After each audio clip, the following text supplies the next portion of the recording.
With only 3 days left in my presidency, I have no will to continue. What am I going to do with my life now that the Democratic Republicans are back in power? What is the answer to life, meaning, and everything? 42. Yes! 42 Federalist judges will be appointed of my choice with the Organic Act of 1801. Oh yes, things are going the way I planned. I must write down my names. Start with William Marbury. Yes. And others.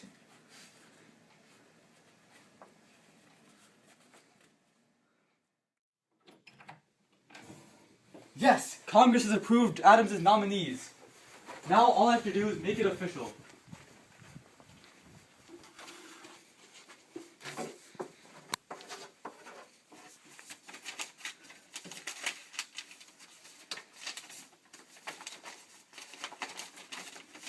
There we go. Now all I have to do is deliver this paper, but I can wait until next morning. I guess a little nap won't hurt anyone.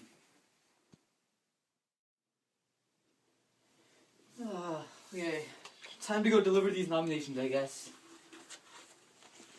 Oh, hey Thomas, in your face. The Senate approved every single one of President Adams' nominations yesterday. Well, I don't accept those. Oh yeah? Well, only the president can deny these nominations. And he just did. What do you mean, Thomas? That's from President Jefferson to you. What? That's right. You see, No, Jefferson is the our president. The Senate has approved I the don't nominee think you already. understand. I don't think you Jefferson is Order. president! Order. Yes! We're here to solve the case between Marbury V Madison. Under Article 13 of the Judiciary Act of 1789, that I am allowed to write a writ of mandamus, which is what you want. Right. Unfortunately, I'm not going to do it. Why not? It's unconstitutional. Yes! No, you can't do that. Oh, yes, I can. Yes, he can. Based on what? I can I interpret never the Constitution however I want. I Mhm. call this new power the Judicial Review! Yes! No! Yes.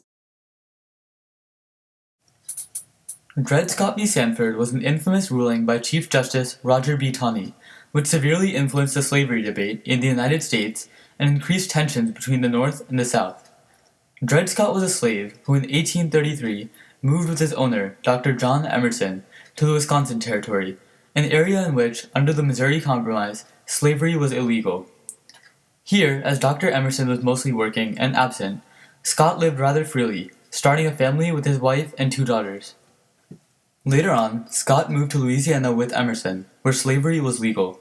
In 1843, when Dr. Emerson died, the Scott family was inherited by his wife, and Dred Scott took advantage of this opportunity by first attempting to buy his freedom from Mrs. Emerson, and then suing for the freedom of him and his family, and failed in both attempts.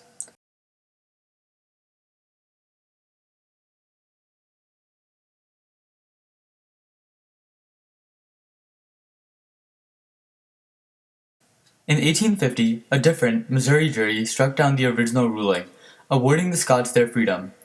Several courts disagreed, and eventually the case was appealed to the U.S. Supreme Court, at which point Mrs. Emerson's brother, John Sanford, was handling the case.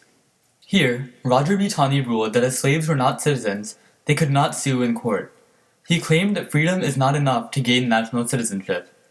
Moreover, and with a larger long-term impact, Taney ruled that as slaves were property, and even in the Free Territory of Wisconsin, the government could not deny the Fifth Amendment right to property. It follows that the government has no right to ban slavery, and therefore the Missouri Compromise always was unconstitutional.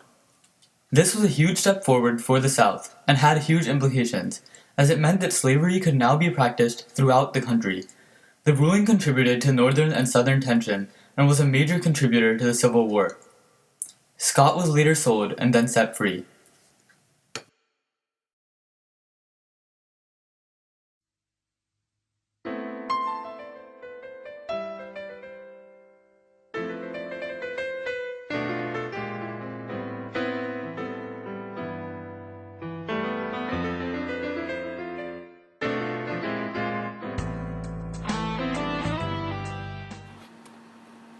In 1867, the court declared the Ironclad Oath, an oath saying that ex-Confederates had to swear that they were not part of the Southern Rebellion against the Union in order to stay in the political field, as unconstitutional. They couldn't be an attorney or even vote. This ruling, along with others in its time, made it seem that the Supreme Court would not approve of other federal legislation in the Reconstruction era. To eliminate this possibility, Congress removed from the court's jurisdiction cases related to Reconstruction. This was the only time that Congress listed a group of laws that the court could not review. This oath was necessary to make sure that ex-Confederates did not return to political power. In order for a person to take the Ironclad Oath, he or she had to say that they never supported the Confederacy. They had never voluntarily borne arms against the Union or supported the Confederacy, and had never voluntarily given no aid, countenance, counsel, or encouragement to Confederate soldiers. That would mean that a farmer who sold grain to the Confederate would not be allowed to vote. This was unconstitutional because it prevented ex-Confederates from voting and other privileges based off past actions which they did not know would be judged. Presidents Lincoln and Johnson were against this act, and instead wanted Southerners to swear to an oath that they would support the Union in the future. After all, that was an important part of his 10% plan for Reconstruction. In 1867, however, the United States Supreme Court mandated that the Ironclad Oath was unconstitutional because it violated constitutional prohibitions against the Bills of Attainders, which is a law that declares a group of people guilty of a crime and punishing them without giving them the normal judicial process.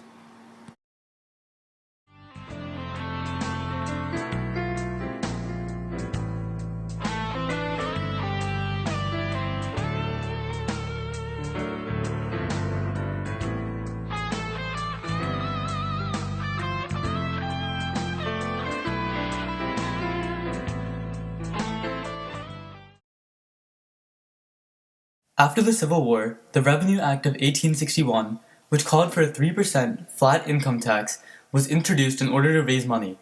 In 1862, this was replaced by the Revenue Act of 1862, advocated by William Jennings Bryan.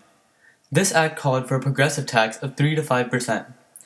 In 1854, another law called the Wilson-Gorman Tariff Act was passed, taxing all income above $4,000 at 2%. All of these amounts seem negligible compared to current tax rates, however they eventually led to a Supreme Court ruling against the income tax. One company affected was the New York-based Farmers Loan and Trust Company. A shareholder of this company sued, arguing that the company should refuse to pay the tax.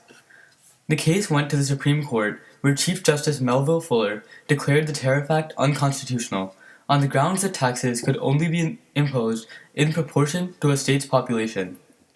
Later on, the 16th Amendment was added to the Constitution, overturning the decision and making income tax legal.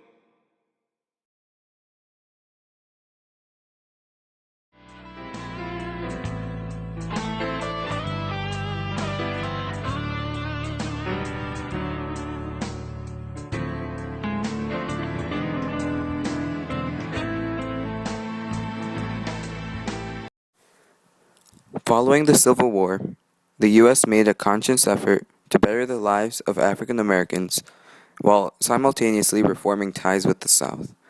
A series of civil rights acts were passed in 1866, 1871, and 1875, which declared citizenship regardless of race, took measures to take down the Ku Klux Klan, and prohibited discrimination of public facilities, respectively. While Reconstruction had aimed to unite America, it instead led to a period of extreme racism that would last legally until 1964, with the true reform of treatment toward African Americans. The Civil Rights Act of 1875, also known as the Force Act, aimed to create equal facilities for all people, but this would later be declared unconstitutional in 1883. It was found that while the 14th Amendment did not allow for states to discriminate, private individuals were still allowed to discriminate, and furthermore, the 13th Amendment was designed to only abolish slavery, not protect African Americans in public accommodations.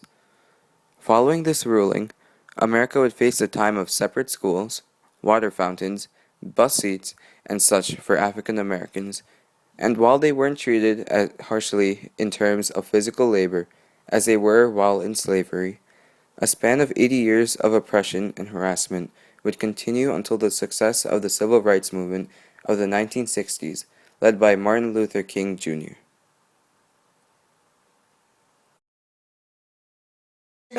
Take the sweatshirt off.